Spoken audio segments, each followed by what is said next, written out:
დავიცვათ თავი საკრედიტო ხრიკებისგან და რა უნდა გავითვალისწინოთ ონლაინ სესხების აღების დროს. ეთერშია გადაცემა თქვენი დრო. მე ლიზა ვადაჭკორია ვარ და წარმოგიდგენთ ბიზნეს რუბრიკის წამყვანს მაია მამულაშვილს. გამარჯობა, მადლობა ლიზა წარდგენისთვის, მოგესალმები, მივესალმები ჩვენს ტელემაყურებელს. არა ონლაინ სესხებს მანიფესტი ამ სახელწოდებით უკვე შემუშავებულია და ხელმოწერების შეგროვებაც მიმდინარეობს. 3500-ზე მეტი ხელმომწერი ითხოვს, რომ ონლაინ სესხების გამცემი კომპანიებისთვის დაწესდეს მკაცრი შეზღუდვები, როგორც სესხის პროცენტის, ისე ჯარიმების მიმართულებით. პროდუქტი, რომელიც ერთდროულად არის ძალიან საინტერესო, მიმზიდველი, ამავდროულად ერთ-ერთი ყველაზე მოთხოვნადი ქართულ საფინანსო სექტორში და შესაძლოა საფრთხის შემცველის თუ გავითვალისწინეთ, რომ ქვეყანაში ფულზე მოთხოვნა საკმაოდ მაღალია. გარდა ამისა, იცოდეთ, რომ ონლაინ სესხებს გასცემენ კომპანიები, რომლებსაც საქართველოში არავინ აკონტროლებს. რა უნდა იცოდეთ, თუ კი ონლაინ სესხის აღების აუცილებლობის წინაშე დადექით და რა რჩევებს მოისმენთ ჩვენ დღევანდელი სტუმრებისგან, ამას რამდენიმე წუთში შეიტყოთ, თუმცა მანამდე მე უნდა გითხრათ, რომ თქვენ შეგიძლიათ დარეკოთ ჩვენს ტელეფონზე პირდაპირ ეთერში გამოხვიდეთ 219-25 და დასვათ თქვენთვის საინტერესო შეკითხვა, რა თქმა უნდა, ონლაინ სესხებთან დაკავშირებით და თქვენ ყველაზე კომპეტენტურ პასუხს მოისმენთ. რაც შეეხება ჩვენს დღევანდელ სტუმრებს, მე წარმოგიდგენთ მათ ეკონომისტი ლევან კალანდაძე, საკრედიტო კავშირის ხელმძღვანელი გივი კორინთელი და ასევე კრედიტონჯის ხელმძღვანელი ალექსანდრე ლომაძე. მოგესალმებით ბატონებო. ძალიან დიდი მადლობა ჩვენთან სტუდიაში მობრძანებისთვის. მე პირველ რიგში ბატონ ლევანს დავუსვამ შეკითხვას, არა ონლაინ სესხებს. ბატონ ლევან, არის თუ არა ეს რეალურად გამოსავალი იმისთვის, რომ მომხმარებელი არ დაზარალდეს ფინანსურად, თუ საჭირო როგორ ფიქრობთ, რეგულაციების დაწესება, იმიტომ რომ მე როგორც მაქვს ინფორმაცია, საქართველოში სამეწარმეო საქმიანობის შესახებ კანონი არის ერთადერთი კანონი, რომელიც მეტნაკლებად არეგულირებს ამ ტიპის კომპანიებს, თუმცა არ ნიშნავს ეს, რომ თქვათ სესხის პროცედურაზე ზღვარს აწესებს ან ჯარიმებთან დაკავშირებით. თქვენ როგორ ფიქრობთ, რა რეგულაციები უნდა ამოქმედდეს, თქვათ უნდა ემორჩილებოდეს თუ არა ექვემდებარებოდეს ეროვნულ ბანკს როგორც სხვა ქვეყნებში? დავიწყოთ იმით, რომ მე ვფიქრობ, რომ ზედმეტად დრამატიზირება თემა არა ონლაინ სესხებს, ეს ნიშნავს იმას, დაახლოებით ჩემთვის ეკონომისტისთვის ნიშნავს იმას, რომ გარკვეული პროდუქტები ავკრძალოთ, გარკვეული პროდუქტების რეალიზაცია ავკრძალოთ ონლაინის საშუალებით, ინტერნეტის საშუალებით. ძალიან მნიშვნელოვანი, ნებისმიერი, ძალიან მნიშვნელოვანია საზოგადოებამ კარგად გააცნობიეროს, რას ნიშნავს ონლაინ სესხი. ეს არის ჩვეულებრივი საკრედიტო რესურსი, რომელიც თავისი ეკონომიკური შინაარსით არაფრით არ განსხვავდება ბანკის მიერ გაცემული სესხისგან, მიკროსაფინანსო ორგანიზაციის მიერ გაცემული სესხისგან. უბრალოდ პროცედურა ამ სესხის აღების პროცედურა არის ონლაინში, ანუ ინტერნეტში გადატანილი. აი ძალიან მარტივი მაგალითი შეგიძლიათ მიბრძანდეთ მაღაზიაში და შეიძინოთ მაგალითად ქართული ღვინო. ასევე შეგიძლიათ შეხვიდეთ ონლაინ მაღაზიაში და შეიძინოთ უკვე ონლაინში, ანუ ინტერნეტში ქართული ღვინო. დაახლოებით აი ესეთი პროცედურა. თავისთავად აკრძალვის მოთხოვნა არარაციონალური და არაპრაგმატულია, იმიტომ რომ ეს არის ჩვეულებრივი საკრედიტო რესურსი, ჩვეულებრივი ფულადი რესურსი, რომელიც ბანკისა და მიკროსაფინანსო ორგანიზაციისგან განსხვავებით აიღება ონლაინში. თან გამარტივებული პროცედურებით. მე მესმის, რომ აქ არის გარკვეული უხერხულობები, როცა მიდიხარ ბანკში, როცა მიდიხარ მიკროსაფინანსო ორგანიზაციაში სესხის ასაღებად, ბუნებრივია შენ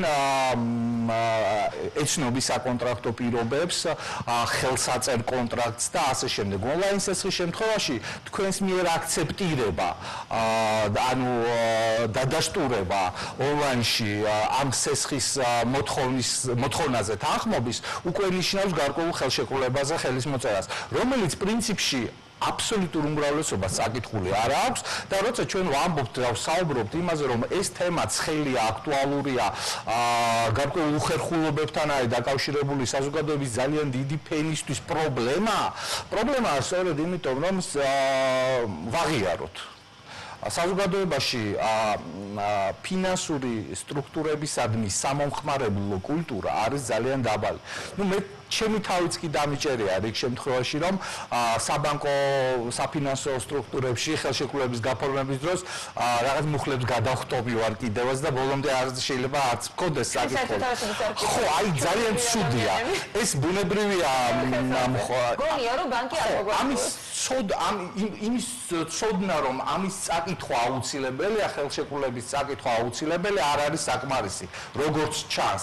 ამას გარკვეული კულტურა და ალბათ ტრადიციაც ჭირდება, გარკვეული წლები ჭირდება და ეს პროცედურა კიდევ უფრო გამარტივებულია ონლაინ სესხებთან დაკავშირებით. შესაბამისად, პრობლემის მთავარი არსი არის ის, რომ ჩვენ ვიღებთ საკრედიტო რესურსს პრაქტიკულად ასვათ ხელს დადასტურებით. რეალურად არ ვიცით და მე შეიძლება აღმოჩნდება ხოლმე რომ თურმე საპროცენტო განაკვეთი დიდია. ანგარიშდება რთული პროცენტით. არ ვიცით რა პენალტები, საჯარიმო სანქციები ახლავს ამა თუ იმ კონკრეტულ საკრედიტო ამა თუ იმ კონკრეტულ ორგანიზაციას ონლაინ სესხების გამოცემის. აქედან გამომდინარე, მაინც და მე მაინც გონია რომ პრობლემის სათავე არის თავად ჩვენი ასე ვთქვათ ზერელე დამოკიდებულება ამ პრობლემას. რაც შეეხება ერთი წუთით მხოლოდ რაც შეეხება რეგულაციების თემას, შეიძლება ვიმსჯელოთ ამ თემაზე, რომ გარკვეული რეგულაციების არეალში, ეროვნული ბანკის საზედამხედველო არეალში მოექცეს მსგავსი საქმიანობა, თუმცა ერთია, არამც და არამც გარკვეული აკრძალვების გზით არ უნდა წავიდეთ, იმიტომ რომ როგორც კი ჩდება სახელმწიფოში სახელმწიფო რეგულაცია, რომელიც ამკრძალავი ფუნქციის მატარებელია, ყოველთვის პოულობს ბიზნესი გარკვეული გვერდისავლით ამ რეგულაციებს გვერდი აუაროს და მეორე არ დაგვავიწყდეს რომ ეს ბიზნესი შესაძლებელია გადაიზარდოს ეგრეთ წოდებული ხელზე სესხის გაცემების თემაში რომელიც საერთოდ არ კონტროლირდება და ძალიან დიდი საფრთხის შემცველია ასე რომ საუბარი შეიძლება ანუ მსჯელობა ამ თემაზე შეიძლება რა დონით უნდა ჩაერიოს სახელმწიფო ამ შემთხვევაში ეროვნული ბანკი, მაგრამ ფაქტია, რომ ნებისმიერი აკრძალვა გამოიწვევს უარეს და უფრო მძიმე შედეგებს საზოგადოებისთვის და ვფიქრობ, რომ ეს გამოსავალი არის. ბატონ ლევან, კიდევ ერთ შეკითხვას დაგისვამ, სანამ ბატონ გივისთან გადავალ. შინაარსით არის ერთი და იგივე ონლაინ სესხები, უბრალოდ ვიღებთ ონლაინ კომერციული ბანკებთან მიმართებაში, ხო ვთქვათ, მაგრამ გაცემის პირობები და პროცედურა არის განსხვავებული რეალურად. ანუ საუბრობთ იმაზე, რომ გამარტივებაშიც დავკონკრეტეთ, ანუ ამ შემთხვევაში გამარტივება ნიშნავს იმას, რომ როდესაც არის ითხოვს ვთქვათ კომპანია უზრუნველყოფას, არ ითხოვს სამუშაო ცნობას, მაგალითად კომერციულ ბანკში მე როდესაც მივსულა და მithქვამს, რომ მე მაქვს შემოსავალი გარდა ხელფასისა, უთქვამთ, რომ ჩვენ ამას ვერ მივიღებთ, იმიტომ რომ შენი ოფიციალური შემოსავლის 25%-იც გადახდა შეგიძლია მხოლოდ. და შესაძლოა არ მაძლევენ სესხს. როდესაც არ ხდება, მე უკვე უფრო მარტივად, როდესაც მაძლევს კომპანია ამის საშუალებას, შესაბამისად, ანუ მიბიძგებს იმ მიმართულებით, რომ ავიღო, თქვათ, სესხი და დავხარჯო ის და შემდეგ უკვე რა თქმა უნდა ეს პასუხისმგებლობა არის მომხმარებლის, მაგრამ თქვენ როგორ ფიქრობთ? უნდა იყოს თუ არა ამ შემთხვევაში სესხებელს რა თქმა უნდა თავისთავად აქვს პასუხისმგებლობა მისი წილი, იმიტომ რომ ვიღებთ რაღაც. უნდა იყოს თუ არა კომპანია თავად პასუხისმგებელი იმაზე, რომ არ დაზარავდეს მომხმარებელი ფინანსურად. არა, ცალსახად არა. და რატომ? გამარტივებული პირობა კომპანიისთვის, სესხის გამცემი კომპანიისთვის ნიშნავს მისთვის გაზრდილ საკრედიტო რისკს. ანუ ის რომ ის არ ითხოვს ვთქვათ გირაოში არაფრის ჩადებას, არ ითხოვს უზრუნველყოფას სესხის ამღებისგან, ეს მისთვის არის დამატებითი რისკი. და სწორედ ამიტომაც არის, რომ ონლაინ სესხების ღირებულება, მოდი ასე ვთქვათ, გაცილებით მაღალია, ვიდრე ჩვეულებრივ საბანკო ან მიკროსაფინანსო ორგანიზაციებში არსებული სასესხო პროდუქტის ღირებულება. მათთვის რისკის ფაქტორი ბანკებისთვის და მიკროსაფინანსო გაცილებით დაბალია, ვიდრე ონლაინ სესხების გამცემის კომპანიებისთვის. ეს არის ტიპიური მაგალითი, ახლა მაგალითად შეგიძლიათ შეხვიდეთ მაღაზიაში და თქვენ ხედავთ რომ პური ღირს 90 თეთრი არის ასე ვთქვათ ელიტური სახეობა პურის რომელიც არის ლარნახევარი თუმცა არის სამლარადაც რომ იყიდება იგივე წონის პური თქვენ რა თქმა უნდა იმის და მიხედვით აკეთებთ არც შევას რის საშუალებასაც გაძლევთ თქვენი ჯიბე ხო 100-ია სასახო კაპიტალთან დაკავშირებით თქვენ თუ დარწმუნებული არ ხართ რომ შეგიძლიათ დაფაროთ კონკრეტულ ვადებში კონკრეტული საპროცენტო ღირებულების, ანუ კონკრეტული ფასის მქონე კრედიტი, რატომ იღებთ, ხო?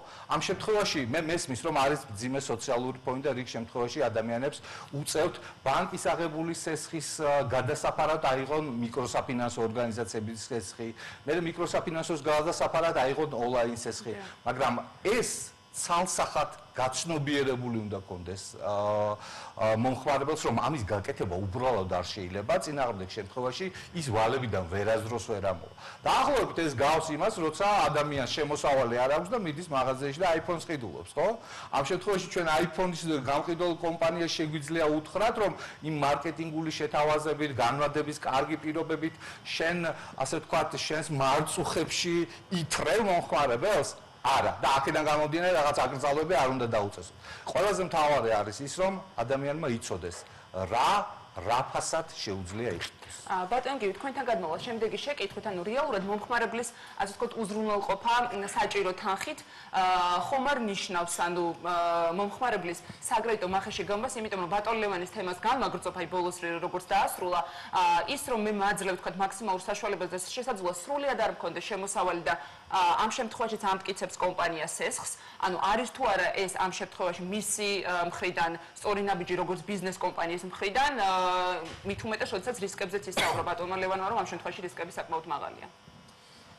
ის რა პირველ რიგში გამომხმაურები ასე ვთქვათ მანიფესტს საინტერესო ის 3500 კაცი არის იმ რიგებში ვისაც უკვე აქ აღებული ონლაინ სესხი თუ არა ამას ძალიან დიდი მნიშვნელობა მე გადავხედე ხათაშორის ფორუმებზე ძალიან აქტიურად არის ეს თემა და ძალიან ბევრი მე მოგვიანებით ბატონ ალექსანდრესთან ვისაუბრეთ უკვე ვისაუბრებ ამ თემაზე კი ნამდვილად იმიტომ რომ აი იმ ფორუმებზე არის საუბარი იმაზე რომ მირეკავენ დღეში რამდენჯერმე და მემუქრებიან რომ იყოს თქვათ სახლში მოვლენ და ნუ ამ თემასთან დაკავშირებით ცოტა მოგვიანებით მე ბატონ ალექსანდრესთან ვისაუბრებ როგორ ხდება სესხის ამოღება ამაზე მოგვიანებით და თქვენ კი ბატონო ზუსტად ამაზე მინდა საუბარი პირველ რიგში თქვენ კითხვას უპასუხებ მაგრამ ამაზე ალბათ ალექსანდრე უფრო კაფეთ უპასუხებს იმიტომ რომ რეალურად რამდენადაც ჩემთვის არის ცნობილი ონლაინ სესხების გაცემის პროცესი არის 15 წუთიანი და იქ ფაქტობრივად გამორიცხულია იმის საშუალება რომ რეალური შემოსავლები გადაამოწმო ადამიანის აქედან გამომდინარე ეს არის ფაქტობრივად შეიძლება ითქვას ბანკომატი რომელიც იძლევა ძალიან ადვილად მარტივად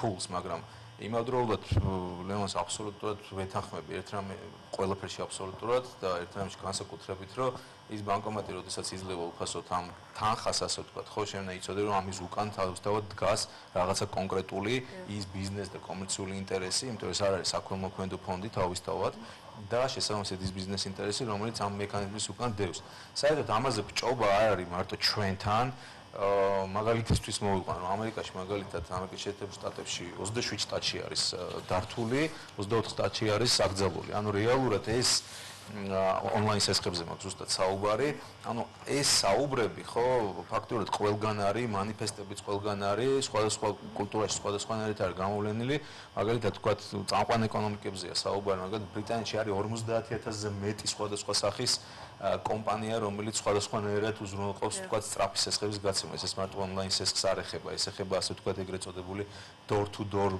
loan სადაც სახში მოდიან და გაძლევენ სესხს პირდაპირ და სხვა შორის იქ ყოველკვირეული გადახდა აქ თუ თქვა საუბრობენ ადამიანები რომ მირეკავენ და მაშანტაჟებენ ან რა ვიცი ძალადობის ნიშნებია იქ წარმოიდგინეთ რომ სახში მოდის ადამიანი პირდაპირ და ეს ნებადართულია კანონით იქ კიდე არის ზღვრები იმიტომ რომ დემოკრატია შესაბამისად ძალიან განვითარებული და კანონს აქვს თქვა თავისი ძალა და არის ზღვრები აი ზუსტად ზღურბლის იქით უნდა იდგე თუ აქეთ ძალიან ისე კაფიო განმარტებებია მაგრამ ამასთან იმას ვიტყვი რომ რეალურად თქვა ბევრ ქვეყანაში უფრო მეტად არ არის საუბარი ონლაინ სესხების არსებობა არ არსებობაზე არამედ ზუსტადაც რომ ამოღების მეთოდებზე იმიტომ რომ ძალიან ხშირ შემთხვევებში ეგრეთ წოდებული shark loans არსებობს თქვა ცნება თქვა ასე თქვა ეკონომისტებს ესმით რაზეც არის საუბარი ეგრეთ წოდებული ასე თქვა ველური სესხები, სადაც ამომღები ან გამცემი სესხის აბსოლუტურად კანონის ზღვარზე დადის და ხანდახან აბიჯებს ამ ზღვარს და ზუსტად ამაზეა საუბარი. იქ არის დაწესებული ლიმიტები, რომ 8 საათის საღამოს შემდეგ არ უნდა დაურეკო ადამიანს,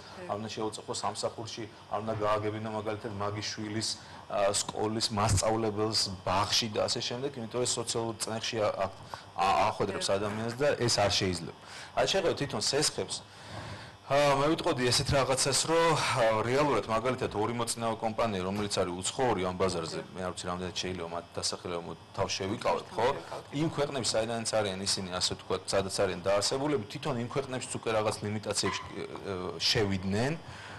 და ეს ნიშნავს არა მათ აკრძალვას, ანსრულებით აკრძალვას, არამედ რაც ლევანმა ისაუბრა ზუსტად, რომ ეს არის კონკრეტული ჩარჩო, კონკრეტული რეგულაცია, კონკრეტული თამაშის წესები და არა თამაშის აკრძალვა მთლიანად. ეს არის თამაშის წესების კონკრეტული რეგულაცია, რომელსაც ალბათ ჩვენს გავუვლით, იმიტომ რომ ეს ევოლუცია უკვე მივიდა იმ ეტაპზე, რომ აუცილებელია შემდეგი ნავთი. დღის წესებმა დააყენა. დღის წესებმა ის დააყენა აუცილებლად და კიდე ერთი რაღაცა, რაც მე სხვა ეთერშიც მithქვავს, რომ ეს არის სახუმარო თემა. ანუ ეს სესხები არ არის გასართობი, ეს სესხები არ არის იმისთვის, რომ თქვენ შესაბამისად შეიძინოთ თუნდაც ლევანმა რაც თქვა iPhone-ი, ეს სესხები არ არის იმისთვის, რომ თქვენ ასე ვთქვათ დახარჯოთ თქვათ კიდე სხვა მასლოვის პირამიდაში, ხო არის თქვათ სხვა მიზნობრიობაში ყოველ არ არის არჩევანი შეზღუდული, მაგრამ ეს არის ზუსტად იმ ყოველდღიური თქვენი ასე ვთქვათ საჭიროებისთვის, რომელიც შეიძლება დაგიგდეთ ნებისმიერ დროს და ეს საჭიროება შეიძლება იყოს ვთქვათ 300 ლარის პაგლებში, 400 ლარის პაგლებში, მაგრამ ზოგიერთ შედის აზარტში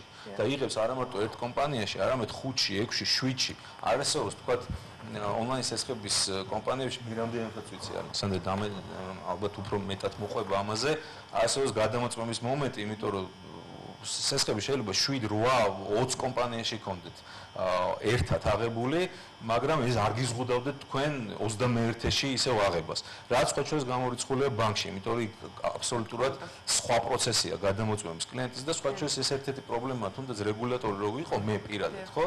თქვათ ამ საკითხს უფრო მეტად წამოვწევდი, იმიტომ რომ შესაბამისად ეს უკვე წნეხია. და ეს უკვე ფაქტურად ტყუილი გამოდის თვითონ სესხების მხრიდანაც, იმიტომ რომ ის ადასტურებს, რომ ფაქტურად იცი რა მე სესხი არ ამაგ და შენ გამოიღე პირველად. ამის დადასტურება ძალიან რთულია და მე ვფიქრობ, რომ 15 წუთის განმავლობაში რა დროშიც სესხი გაიცემა ონლაინ მე ესე ვიცი, თუმცა დამორჩენებ ალბათ დაამტკიცებს ამას ალექსანდრეც, რომ რეალურად ძალიან რთულია ყველაფრის გაგება. ვერ დარეკავთ სამსახურში, ვერ გამოიკითხავთ. ძალიან მაცდურია, როდესაც ესეთი ადვილია და ესეთი ხელმისაწვდომია, ხო, ეს არ აღება არის ძალიან რთული. მით უმეტეს რომ ჩვენი მოსახლეობა, ხო, ალბათ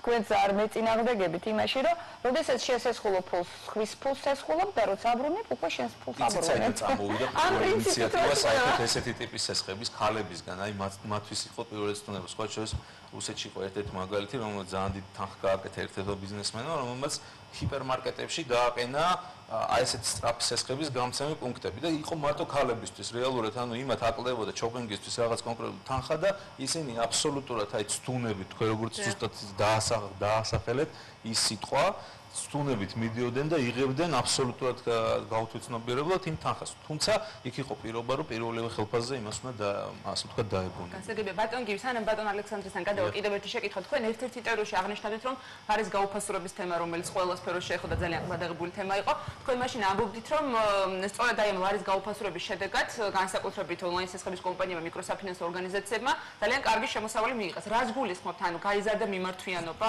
ცოტა კონტექსტი ვვიდი. მე ონლაინ სესხებზე მქონდა იქ საუბარი და რატომ? ძალიან მარტივია ეს ყველაფერი, მაგალითად ჩემს შემთხვევაში და ალბათ იგივე შემთხვევას დაასახელებენ ბატონები თუ თქვათ მათ თუნდაც იპოთეკური სესხი აქვს.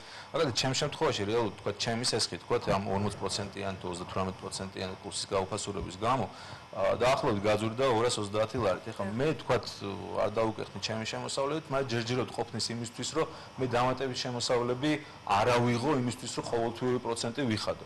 მაგრამ არიან ადამიანები აი თქვენ ძალიანებდით რომ 25% შემოსავლების მხოლოდ თავთნებას ბანკი რო გადაიხადოთ, ხო? წარმოიდგინეთ რომ ეს შემოსავალი თქვენ აგეწიათ და ეხლა 50% უნდა გადაიხადოთ თქვენი შემოსავალი. და არიან ადამიანები, ვისაც უკვე 100% აქვს გადასახდელი თავის საკრედიტო დავალიანებაზე. ეს ავტომატურად აიძულებთ მათ რომ ერთის მხრივ პირნათელი იყვნენ და დარჩნენ ერთ საკრედიტო სტრუქტურასთან და ვირტუალურ საკრედიტო სტრუქტურასთან, სადაც სახეს ვერ ხედავენ, სადაც არ ეშინიათ, სადაც ვერ ხედავენ წნეხს თავიდან, ხო? შესაბამისად იმას მიმართონ იმისთვის, რომ შესაბამისად უფრო პრესტიჟულ საკრედიტო სტრუქტურას გადაუხადონ, თქვათ ის საპროცენტო დავალენა. მე ამას გულისხმობდი ზუსტად და ეს კურსის გაუხსურებისთან ერთად შეიძლება ეს გაიზარდოს. აი ამიტომაც არის რომ მხოლოდ ლარში ვიღებ წეს. მეც ლარში მქონდა და დოლარში გადავეყარე და ეს ის რამდენი პროცენტით გაიზარდა თქვენი შემოსავლები ანუ შეიძლება გამოყვა თავიდან მოდინლოგონის კი ბატონო შედარება მოვიყვანო და ავიტაცო ესე რომ ვთქვათ რა სამოსა payday loan ანუ ეს სტრაფის სესხები არავითარ შემთხვევაში არ არის სამომხმარებლო სესხი სამომხმარებლო სესხის არის 20 თუ 20 კომერციული ბანკი plus რამოდენიმე ათობით მიკროფინანსო ორგანიზაცია სადაც არის კონკრეტული გრაფიკი ვიცით რომ ვიღებთ 10 წლით მზად ვართ იმისთვის რომ ავიღებთ 10000 ამერიკულ დოლარს პირობითად და 10000 ლარს და გადავიხდით ამ 10000-ში 20000 მაგრამ ეს იქნება 10 წლის პერსპექტივაში და ჩვენი სესხები არის სესხი ხელფასამდე მარტივად რო აქვს სად გასაგებინაზე მოკლებადია არის მაგალითად 22 რიცხვი გაგითავდეთ თანხა მოგივიდათ თელასის გადასახადი რაც გააზის ანუ ელემენტარულ ძებს საუბრობ ყველას გვეხება ხო ანუ თქვენი მომხმარებლები რეალურად ეს ადამიანები არიან ვისაც ხელფასამდე შეიძლება და მე ჩავაბათ პოლემიკაში შესაბამისად არის მომენტი ხო როგორც ეს ქართული ოც ან მეგობრს ურეკავს ან ოჯახის წევს ან თანამშრომელს ან ასე შემდეგ ან ჩვენ ვართ ეს ხალხი ვინც აი ამ დისკომფორტს ცვლის ბანკში რო წავიდე და ალბათ თუნდაც საკრედიტო ბარეთ რომელსაც ვერ დაგეთანხმეთ რევოლვერული საკრედიტო ბარეთი გაცილებით ძვირი გამოდის ვიდრე ნებისმიერი სტრაფის სესხი თავის სტრუქტურიდან და ამაზე ყველა ნუ ესე შედარებით ვთვალებოთ რა შესაბამისად ამის უნდა ავდგეთ დავждე რაღაც ტრანსპორტში მივიდე ადგილიდან ადგილამდე იქ უნდა რაღაც ვალში ჩავარდე ესე რო ვთქვა ხო ამისთვის არის კომპიუტერი სადაც შემიძლია უბრალოდ გავაგზავნო 21 საუკუნე ციფრული არის სამყარო, თქვენი მისამართიც რომ მისამართია, თქვენი სახლის სურათიც ვიცით, თუ თავისთავად წაგვიდგენთ თქვენ მისამართს. არის ხელმისაწვდომი უამრავი ელექტრონული ბაზა, სადაც შეგვიძლია გადავამოწმოთ თქვენი ვინაობა, ასევე არის იდენტიფიკაციის სხვადასხვა ხერხები, სადაც ასევე ეს ყველაფერს ავტომატი აკეთებს, სადაც ჭირდება რეალურად 1 წუთი. 15 წუთსაც იმიტომაც ვიღებთ, რომ სამწუხაროდ ქართული ბანკების განუვითარებლობა არ გვაძლევს ამის საშუალებას, რომ მივცეთ ეგრევე 1 წუთში. თორე აქ შიდა პროცედურები გადარიცხვის, მარტივად რომ თქვენ რაღაც თანხას რიცხავს, ამ დროს 100 კაცი ზის სადღაც მე-17 საფულზე და ამ თქვენ გადარიცხავს 10 წუთს, როცა შეიძლება და ყოველთვის უმტკიცებთ ეს თუ არა? არა, როგორ გეკეთებთ? ყველა კომპანიას აქვს თავისი საკრედიტო პოლიტიკა, თავისი სკორინგული მოდელი, რომელიც ავტომატიზებულია და ან მხოლოდ თქვათ თუ არის ეგრეთწოდებულ შავსიაში. ნუ სკორინგი შედგება დაახლოებით 258 პარამეტრისგან. თუ ყველა პარამეტრს აქვს თავისი ქულა. თუ რაღაც გარკვეულ ქულაზე ხვევით მოხდა, გადადის ავტომატურად ხელით დამტკიცებას. ხელით დამტკიცება ნიშნავს, რომ ირთვება ის პროცედურა, რომელიც ძალიან მიმსგავსებულია ბანკთან. ხელფასიცნობა, ამონაწერი, ასე შემდეგ, ასე, ანუ ბიუროკრატიული ინსტრუმენტები, რომ დავაზუსტოთ, მართლა არის ეს პიროვნება, აქვს ეს შემოსავალი თუ არა. თუ ეს ყველაფერი ელექტრონულად ხელმისაწვდომია, შესაბამისად ავტომატურ რეჟიმში ეს მტკიცდება და უკვე გადარიცხავს. რა არის მაქსიმალური თანხა, რომელიც თქვენ შეგიძლიათ გასცეთ? ჩვენთან არის 1500 ლოიალურ კლიენტებს. 1500, ანუ მეტი არა. პირველ სესხი უპროცენტებად 500 ლარამდე და 1500 არის მაქსიმუმი. ბატონო ალექსანდრე, თქვენ ახსენეთ ხელფასამდე. ანუ რეალურად საინტერესოა ეს ადამიანები არიან თქვენი მომხმარებლები, ვისაც 200 და 300 ლარი სჭირდება თუ აი დასაუბრის დასაწყისში თუ ეს ადამიანები, რომლებიც უბრალოდ უმუშევრები არიან, ბანკი უარსეულდება, ან ბანკი თქვათ ბანკში ვეღარ ფარავს ვალდებულებებს და მოდიან ჩვენი არც ერთ საკრედიტო კომპანიის იდეა არ არის, რომ ისეთ კაცზე გასასწრული, ვისგანაც მე გავხდება საპრობლემო ამოსაღები და სხვა ინსტრუმენტების ჩასართველი, ხო? ანუ პირიქ ნებისმიერი კომპანია, ბანკი იქნება მიკროსოფტის ჩვენს ონლაინ კომპანია, ხო? ანუ გაინტერესებული, მაგრამ მისცეს და უცხო გამოეც. და არც ხელფასის დამამტკიცებულ არც ერთი კომპანია არ ითხოვს. ხელფასზე მე შემიძლია ვიდაო, იმიტომ რომ დღეს მუშაობ. თუ მომხმარებელი არის არაკეთილი სინდისიერი, მაშინ რა ბერკეტი არსებობს? არის პოლიცია ამისთვის, ანუ როცა ხედავთ რომ თაღლითობასთან აქვს კავშირი, ანუ აქ არის გამიზნულად მოტყუება, სხვა ინფორმაციის წარდგენა და ამ ქმედებები, როცა უკვე წინასწარ იცის მომხმარებელმა მოდის იმისთვის, რომ ჭალებში რო ვთქვათ, აიღოს და გადაგვაგდოს. ამისთვის არის პროკურატურა, ამისთვის პოლიცია ჩვენ ვიგზავნება საქმე, ესეთი საქმეებიც არის იმ კომპანიებში, რომელიც დაცული არ არის შედარებით. ძირითადად ქართულ კომპანიებს მოდის, იმიტომ რომ არ აქვს ეს გამოცდილება. საქმეები გადადის პოლიციაზე შესაბამისად იქნება მხოლოდ კერძო პირებს ამ ეტაპზე ფიზიკურ პირებს ეს ბატონო ალექსანდრე, თქვენ რისკები ახსენეთ და მინდა რომ ამ თემას გავყვეთ. რა თქმა უნდა, რისკები არსებობს ყველგან, ყველა სფეროში, უბრალოდ საუბარია რისკები მაღალია, ცოტა უფრო თქვათ შემცირებული რისკები და ასე შემდეგ კომერციული ბანკები რადგან ახსენეთ. შესაბამისად, საინტერესოა ამ შემთხვევაში როგორ ხდება თქვენთან აი ამ რისკების დაბალანსება და თუ არ არის თაღლითობასთან არ გვაქვს საქმე და უბრალოდ ვეღარ იხდის ადამიანი ხომ არის? აი ამ შემთხვევაში როგორ ხდება თანხის ამოღება? ახლა კომერციულ ბანკებში მე ვიცი რომ ხელშეკრულებას უსწავლებს სასამართლოს გადაეცემა. ხო, იქ თქვენ შემთხვევაში როგორ ხდება? იგივე ხელშეკრულებას მე დავუბრუნდე. ჩვენთან უფრო ადვილია ხელშეკრულება, ესე რომ ვთქვათ, იმიტომ ადამიანურ ენაზეა დაწერილი და მომხმარებელი ისე სესხს ვერ აიღებს თუ არ გაეცნო და დაადასტურა, შესაბამისად დაფარული კომისია იქ არაფერი არ არის, კაფეთ შემოდის, კურსორის მეშვეობით ხედავს რა თანხაში რა უნდა გადაიხადოს და რა ჯარიმა დაერიცხება. ესეთი. რაც შეეხება უკვე შემდეგ პროცედურას, როცა მომხმარებელი აღარ იხდის ან ვეღარ. რა ბერკეტი გაქვთ ამ ეს? ბერკეტი არის ჩვეულებრივი შეხსენებითი. კი ბატონო. ამ შემთხვევაში იფარგლება SMS-ი და სატელეფონო ზარით, რომელიც შიდა რესურსით ხოცელდება, 30 დღის მერე გადადის გარე კოლექტორულ კომპანიებზე, რომელიც არსებობს საქართველოში უამრავი ოდენობის ესეთი კომპანიები, რასაც ასევე ბანკები იყენებენ და 91 დღეს მივდივართ სასამართლოში. გასაგებია. ზარი გვაქვს სტუდიაში, მოვისმინოთ მაყურებელს. მოგესალმებით. გისმენთ? ალო, მოგესალმებით. სამწუხაროდ გისმენთ რა კითხვა გაქვთ? იქნებ გამოჩნდეს ჩვენი მაყურებელი. არა? სამწუხაროდ 25 საუბარი გაწნებული ვარ რომ დარეკავზე კი ბატონო დავირეკეთ. კი ბატონო მე ბატონ ალექსანდრესთან განვაგრძობ ისევ ამ თემას. აი ამ დროისთვის ბოლო მონაცემებით რამდენი ასეთი პრობლემური კლიენტი გყავთ და რამდენთან დაგჭირდათ სასამართლოსთვის ასე ვთქვათ საქმის გადაცემა. და საერთოდ მეც ეს ჯარიმა აუცილებელია, იქ დაკარგა ადამიანმა სამსახური და არა ჩვენ არა ვართ ეს ისევ გავმეორდებით შეიძლება ბანკებისავით რომ აი ეს ესეა და არ აღჭობთ ადამიანს. აბსოლუტურად ავარჩოთ ნებისმიერ მომხმარებელს შეუძლია ჩვენთან მოვიდეს ამისთვის ყავს ცალკე დეპარტამენტი რომელიც უშუალოდ კონკრეტულ სესხებას ურგებს იმ პირობას რაც უნდა ჯარიმასაც ვაჩერებთ პროცენტსაც ვაჩერებთ ჯარიმასაც ვაუქმებთ ანუ ვართ ლოიალურები ამ ხმარის დრო ფეხი შეიძლება ყველას დაუწდეს ხო ჩვეულებრივი მომენტია ბატონო მაშინ პროცენტთან დაკავშირებით გითხავთ ეს პირველი სესხი არის უპროცენტო სრულია და ფარა თავიდან ბოლომდე ხო სესხს არ მაგრამ რაც შეეხება მეორედ დამჭირდა ვთქვათ სესხის აღება ის უკვე არის პროცენტის კი ბატონო პირველი სესხი უპროცენტოა რამდენი არის ამ შემთხვევაში პროცენტი გათვალისწინებული სესხის ვთქვათ რა პროცენტს ვიწყებს ყოველდღიურად ხდება თუ როგორ არის და აი როგორ სქემა არის ესეთი მიგაქვთ პირობითად 100 ლარი აბრუნებთ 110 ლარს თუ 110 ლარს ვერ აბრუნებთ მაშინ იხდით 100 ლარს რომ ერთი თვე კიდე გადაავადოთ თქვენი ის სახე და რა შეეხება საურავებს ჯარიმებს აი რაზეც ვისაუბრეთ საურავი იწყება 30 დღეს ანუ ვადა გადაცილების შემდეგ თუ არ გადაიხადა მომხმარებელმა კიდევ ვაძლევთ იქ 3-4 დღეს თუ იქ შაბათი კვირა რაღაცა ნუ მიზეზების გამო ის შემდეგ უკვე ვარიცხავთ ჯარიმას თუმცა თუ ერთ თვის განმავლობაში თუ ამ პიროვნებამ დაფარა ეს ამ ჯარიმას ჩვეულებრივად ხსნით და ეს ჯარიმა რაოდენობის სხვა თანხაზე სხვა ჯარიმა 154 ლარიდან 288 ლარამდე გასაგებია. ბატონ ლევას დაუბრუნდები მე ამ შემთხვევაში უკვე შემდეგი შეკითხვით, სანამ ჩვენი დრო ამოიწურება და სანამ ტელემაყურებელი შეძლებს მე კიდევ ერთხელ გავიმეორებ 205-19-25-ზე შეგიძლიათ რომ დარეკოთ და ონლაინ საინტერესო შეკითხვა. ბატონ ლევან, თქვენ ახსენეთ საკრედიტო ასე ვთქვათ კულტურა გარკვეული მომხმარებლების მხრიდან, ხო, რომელიც ნელ-ნელა ვთქვათ ინერგება საქართველოში და წინ მივდივართ ამ კუთხით. ამ ყველაფრის გარდა რას ურჩევთ ჩვენს ასე ვთქვათ ტელემაყურებელს რომ გაითვალისწინოს, როდესაც ის დგება ამ შემთხვევაში ხაზგაუსამ კიდევ ერთხელ ონლაინ სესხის აღების აუცილებლობის წინაშე და სანამ მიპასუხოთ ბატონმა გივიმახსენა შოპინგთან დაკავშირებით ხო რომ ქალბატონები ძალიან ხშირად იყენებენ.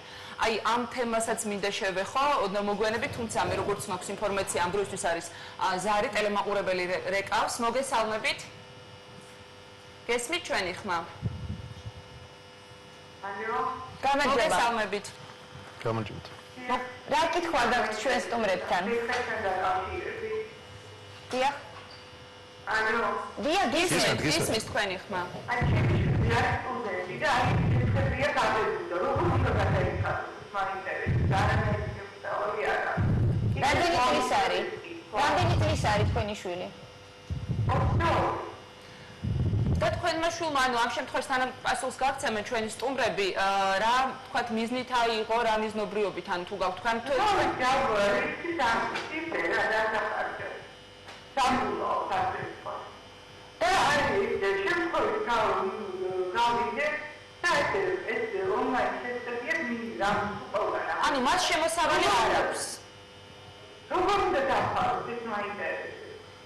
აი ზუსტად ამაზე საუბარი მადლობ შეკითხვისთვის სესხებს ადამიანს არ აქვს დიდი ხანი ფიქრობთ მითითებული 20-21 წელიწადია ასაკობრივი ზღვა დიდი ხანი ფიქრობთ გადავწყვიტეთ შევჯერდეთ 21 წელიწადზე ну იყო არგუმენტირებული საუბარი რომ რატო ხო 18 წლის სრულწლოვანია უკვე სრული პასუხი თავი და რატო 21 და არა 46 იმიტომ რომ 46 წლის ასაკშიც ყავს დედა ხო მშობელი და შეიძლება დედამ ყოველთვის გამოთქვას ის რატომ ეცეთ ჩემს შვილს იმიტომ რომ შვილი ყოველთვის შვილი დარჩება ხო ну შესაბამისად ჩავთვალეთ ჩვენ კონკრეტულად კრედიტონჯიმ ჩავთვალეთ ის ну ძალიან ბევრი სტუდენტი დასაქმებულია ძალიან ბევრი სტუდენტი სტიპენდია აქვს და დღევანდელი სტუდენტები გაცილებით გამოირჩევიან ვიდრე ჩემი დროის სტუდენტებისგან ხო შესაბამისად ჩავთვალეთ საჭიროა 21-დან დავიწყოთ თუმცა აქ უფრო სიღრმეში ხედავთ პრობლემას იმას რაზეც ბატონ ლევანი საუბრობდა ისევ და ისევ კულტურა ფინანსური განათლება რომ არ უნდა ავიღოთ ეს ესხი იმისთვის რომ უბრალოდ აი ესე შემოვიწყოთ აუ ახალგაზრდა მაგალითად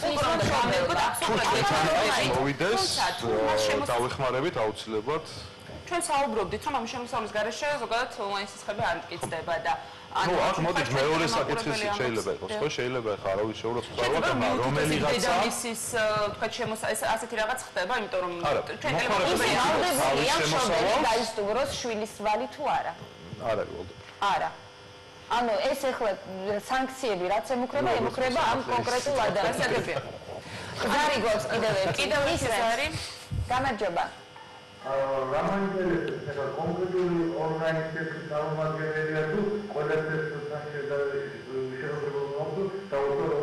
ერთ-ერთი კომპანიის წარმომადგენელია მაგრამ შეგვიძლია დავსვათ თქვენი თუ კომპეტენციის ფარგლებში იქნება ჩემი გაგცნოთ პასუხს კი ბატონო მანეიმანია და მაგ-სესია და უბრალოდ ხოლმე გაიჩინებინათ პროცესი მე მიხდი არა პრობლემა ვიცი რომ მე არ ვუხმარ ეს ვარნა დავუხმარ ხოლმე ძალიან მაგა გავიდა და რადგან დაკეთებული მოხარე ეგმო გადავიდეთ და შეიძლება 8 წუთამდე გადავიდეთ არა მაგალითად გინახავდა ბოლომდე გადაიხადებოდა თუ შესაძლებელია რომ ხოლმე თუ დამეხმაროთ უკაცრავად კრედიტონჯიში გაქვთ თუ რომელიმე სხვა ან თქვენ წარმომადგენელი და სამწუხაროდ თუმცა ყველა კომპანიას არის წინარაცვის ყველა კომპანიას თავის პოლიტიკა აქვს ხო ვიღაცას აქვს ეს ლოიალურობის მხარე რომ აპატიოს გადაუნაწილოს რაღაც გრაფიკი შეუქმნას ვიღაცა ესე მკაცრად უწევს ეს საჭირო რეგულაციები ბატონ ლევან კი ბატონ პროცენტთან დაკავშირებით უკაცრავად ბატონ ლევან პროცენტთან დაკავშირებით ვიტყვი ერთ რამეს ძალიან გავრცელებულია საერთოდ მოსახლეობის საზოგადოებაში აზრი რომ აი პროცენტი გამიჩერეთ ხო? ხო. ერთი რაც უნდა გავითვალისწინოთ. სახელმწიფო არც ნიშნავს პროცენტის გადამეტებას. სადადასახადოებას თქვენთან რომ შემოვიდა შემოწმებელი რეალურად თქო სახელმწიფოსგან სადადასახადო სამსახური ხო? ფაქტობრივად არსებობს ესეთი ასე ვთქვათ ცნება, ეს არის უსაფრთხო გამდიდრება ან ვთქვათ რაღაც სხვა ადამიანისთვის შეღავათის მიცემა, რომელსაც საფუძველი არა აქვს. რაც ასევე იბეგრება. მე თქვენ ახლა ფული გააჩუქოთ. ანუ შესაბამისად ის კომპანია რომელიც იბეგრება ის ვალდებულია შეგა პროცენტი აიღო და ვერაფერს ეს მოგებაში ასახოს და ის მოგების გადასახადი გადაიხადოს. ამ ფაქტურად კომპანია ორმაგად ზარალდება. ერთის ვერიგებს პროცენტს და მეორე მხრივ ამაზე კიდე ვირტუალური ფულიდან კიდე ერთი ზარი გვაქვს. გისმენთ, გამარჯობა. თქვენ პირდაპირ ეთერში ხართ. გისმენთ. ანუ კითხვა დაგვისვით ძალიან სწრაფად თუ შეიძლება. ერთი შეკითხვა მაქვს. აი ეხლა კაბატონი იყო ზარი შემოსული რომ ამდა სტუდენტის სტილი და სტუდენტებს დაუძენ შეღავათი რომ იქნებ რამის იყო დასაქმებული. ეხლა მე მაგ ეს შეკითხვა. ჩემი შვილი არის დედისა და მამის მამოფასე. რომ არ სტუდენტია. არ და თორდა სახავს დედა და მამა. ანუ თავის თქვა იყო. რატო აძლევენ დებას? აი ეს არის არა კრედიტებს. აი ზუსტად ეს არის. ეს არის მშობელი. მასაც ანუ ყავს შვილი, რომელიც შეიძლება 21 წლის ზევით არის, მაგრამ არ მუშაობს და დაუმტკიცეს სესხი აიღო ფული და ვერ ისტუმრებს. და მშობლები არიან გასაგებია ხო ძალიან ცუდ მდგომარეობაში რა უნდა გააკეთოს. ბატონო ლევან, აი რეგულაციებზე მინდა რა. არ გაუშვებენ შვილებს. რატო ამტკიცებენ ამის? ამიტომ არის თუ არა საჭირო გარკვეულ ჩარჩოებში მოქცევა ამ შემთხვევაში ისე შემოსავლების გათვალისწინების კუთხით, რომ კულტურა რომ უნდა დაინერგოს და მივიდივართ ამ პროცესისგან გასაგებია, მაგრამ მანამდე არის თუ არა გარკვეულ ჩარჩოებში მოქცევა საჭირო. მომხმარებლების უფლებების დაცვით კუთხით პრობლემები აქვს ასე თქვა სახელმწიფოს გადმოსახედიდან პრობლემები არის არა მხოლოდ ონლაინ სესხების კომპანიებში და მიკროსაფინანსო ორგანიზაციებში შეგახსენებთ გასულ კვირას ეროვნულ ბანკს ჰქონდა ზუსტად ანალოგიური საკითხი, ანალოგიური кейსი ბანკებთან მიმართებაშიც, ხო? ვაფშე საშუალება რომ შევიტანოთ საჩივარი. მე მაინც მგონია, აქაც შეგიძლიათ შეიტანოთ საჩივარი. მე მაინც მგონია, რომ გარკვეული რეგულაციები შესაძლებელია დაწესდეს, თუმცა კიდევ ერთხელ მოვერიდები, ჩარჩოების, შეზღუდვების, აკრძალვების ცნებას სახელმწიფოს ინტერესი ამ შემთხვევაში მაქსიმალურად უნდა იყოს გათვალისწინებული, რომ ის ინფორმაცია, რას აწერს ხელს, რას უკეთებს, აქცევს სესხის ამღები, მაქსიმალურად ცნობილი იყოს მისთვის. მაგრამ ნუ ეხლა მეორე მომენტია, როცა არის ხელშეკრულება, არის ეს პირობები გაწერილი, არ გაქვს შესაძლებლობა რომ ეს ტვირთი, მოდით ასე ვთქვათ, ტვირთი აწიო და მაინც აწერ ხელს და მაინც იღებ ამ სესხს, ალბათ, მაგრამ სახელმწიფომ რა უნდა გააკეთოს? ხშირად და მე მშობლები არა, მე არ მგონია რა, მოდით ესე ვთქვათ, ახალგაზრდა უკაცრავად არა, ერთი ამას მაინც ვთქვით, ახალგაზრდა იურიდიული ცნება არ არის. 18 წლის ზემოთ არის სრულწლოვანი მოქალაქე და ის სტუდენტი რომელიც იღებდა სესხებს ის არის სრულწლოვანი მოქალაქე და კანონის წინაშე მას იგივე უფლებები და ვალდებულებები აქვს რაც მე მაგალითად 43 წლის ასაკის რა თქმა უნდა მისი წელი პასუხისმგებლობა მაგრამ საუბრობთ როცა არ აქვს ადამიანს შემოსავალი ამ შემთხვევაში კომპანიამ და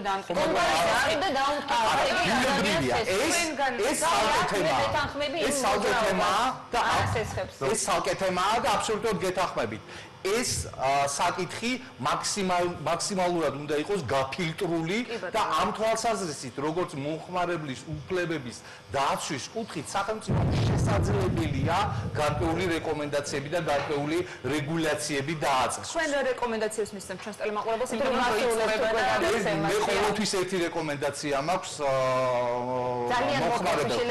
წაიკითხეთ კონტრაქტი სანამ ხელს მოაწერთ. მე მეტი რეკომენდაცია არის. და ჯერ არ მოაწეროთ ძალიან მოკლედ 3500 კაცზე არის საუბარი როგორც ხო? აი, რატომაც გვიყვარს 3500 კაცს ყურეთ და ის დანარჩენ 100000 და 200000 რატო არ ვეკითხებით თუნდაც თუ ვის მოხმარებელია და ვის სამეთუხუთასი ვახსენებთ რომ მიმდინარეობს ხელმოწერების შეგროვება არის კონკრეტული რაოდენობა და ის ადამიანები თავენ საქმეს აკეთებენ 200000 საწინააღმდეგო 3500 რა თქმა უნდა რჩევა და რეკომენდაცია ბატონ გივი და დავასრულოთ ну აქ ორიგინალობით ვერ გამოვიხატები რა ვერ გამოვირჩევი რა თქმა უნდა აბსოლუტურად ვეთანხმებ ლევანს ხელშეკრულება აუცილებელია თუმცა ერთ რემარკას გავაკეთებ ჩვენ გავაკეთეთ ექსპერიმენტი სხვათა შორის და აქ უკვე ასე ვთქვათ კიდე ერთხელ სამწუხაროდ უნდა ვისაუბროთ ასე ვთქვათ ფინანსურ განათლებაზე და კულტურაზე ზოგადად ჩვენ ორჯერ წავაკითხეთ ვთქვათ ჩვენვე კლიენტებს ვთქვათ როდესაც სესხს იღებდნენ და რეალურად ხმამაღლა წავკითხეთ ის პირობები რომელიც იყო სამწუხაროდ ამ შემთხვევაში ჩვენ გვაქვს სხვა პრობლემასთან საუბარი რომ ისინი მაინც ვერ გებულობენ იმას რაც წერია 70%-იანი აბსოლუტური ვთქვათ უკვე ეფექტი მივიღეთ ძალიან დიდი მადლობა კიდევ ერთხელ იმისთვის რომ დრო გამონახეთ და ჩვენთან სტუდიაში მობრძანდით დიდი მადლობა ტელემაყურებელს მე გემშვიდობებით შემდეგ 4 შაბათამდე თუმცა თქვენი დრო ხვალ ისევ ამ დროს იქნება პირდაპირ ეთერში მე ხვალამდე გემშვიდობებით და ხვალ კავკასიის ეთერში ისევ თქვენი დროა დაგველოდეთ არანაკლებ საინტერესო თემებით ყოველ სამშაბათს თქვენი დრო, თქვენი ჯანმრთელობისთვის. მიიღეთ ექიმის რჩევები, გაეცანით სამედიცინო სიახლეებს, დასვით კითხვები და მოისმინეთ პასუხები. მიზნულოთ ჩვენს ჯანმრთელობაზე. ყოველ სამშაბათს კლინიკა გადაცემაში თქვენი დრო. სამედიცინო რუბრიკას წარმოგიდგენთ ნატალია კვანტალიანის სახელობის სისხლის ცენტრალური ბანკი. საუკეთესო პირობები დონორებისთვის. გაიხეს სისხლი, გადაარჩინეს სიცოცხლე.